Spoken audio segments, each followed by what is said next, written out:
Bismillahirrahmanirrahim. Assalamualaikum warahmatullahi wabarakatuh.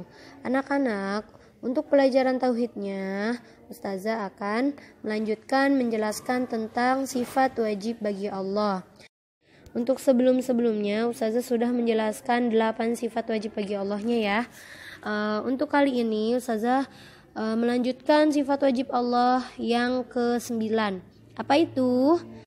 Ilmun. Ilmun itu adalah artinya mengetahui, artinya maha mengetahui. Jadi Allah itu mengetahui atas segala sesuatu baik yang nampak maupun yang tidak nampak ya. Jadi Allah itu tahu mana yang gaib, mana yang nyata, mana yang tidak terlihat, mana yang terlihat ya. Contoh kecil misalnya Allah itu mengetahui isi hati kita. Allah itu tahu isi hati kita. Kalau kita lagi bohong ya, atau kalau kita lagi jujur. Makanya jangan sekali-kali ya kita berbohong kepada orang, karena Allah itu tahu sebenarnya apa yang ada di dalam hati kita ya. Terus untuk yang ke-10, hayat. Hayat itu artinya hidup. Allah itu maha hidup. Allah itu akan hidup selama-lamanya, tidak akan pernah mati, binasa, ataupun musnah. Allah itu kekal selama-lamanya. Artinya Allah itu hidup selama-lamanya ya. Terus Ustazah, kalau yang mati siapa dong? Yang mati itu ciptaan Allah. Segala yang ada di langit dan di bumi itu akan mati, akan binasa, akan musnah. Ya, manusia, hewan, tumbuhan, terus langit dan bumi semua akan hancur. Gunung-gunung nanti ketika hari kiamat itu gunung-gunung itu hancur ya.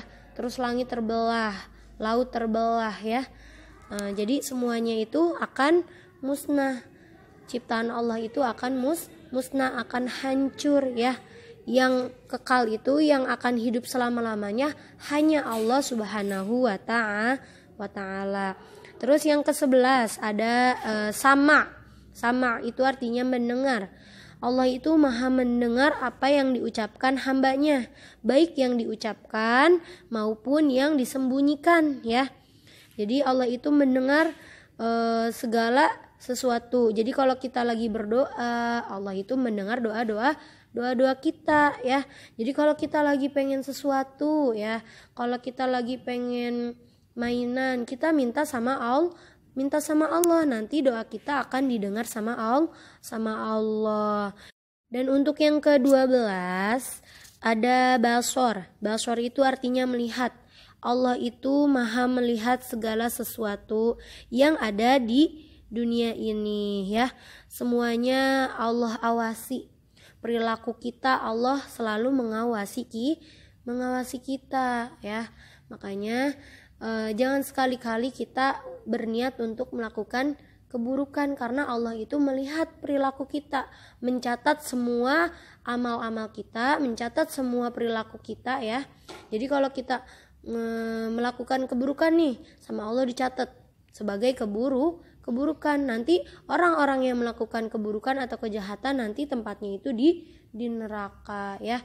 Makanya kalau lagi contoh kecil deh, kalau lagi di sekolah ya, ketika kita lagi ulangan, peraturannya itu kan nggak boleh melihat jawaban teman. Kita harus mikir sendiri, harus percaya sama jawaban kita, karena belum tentu jawaban teman kita itu benar ya.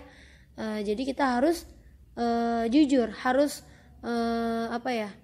mengerjakan soal sendiri, karena Allah itu melihat perilaku kita ya. Kira-kira kita tuh nyontek atau enggak nih, ngisi sendiri enggak nih. Kalau kita jujur sama Allah, dicatat sebagai amal baik ya. Dan orang-orang yang baik itu akan ditempatkan di surga ya. Ya, semoga kita tergolong dan akan menjadi anak yang sholih dan sholihah. Mungkin cukup sampai di sini dulu. Bila ada kata-kata yang salah dan kurang jelas, Ustazah mohon maaf ya.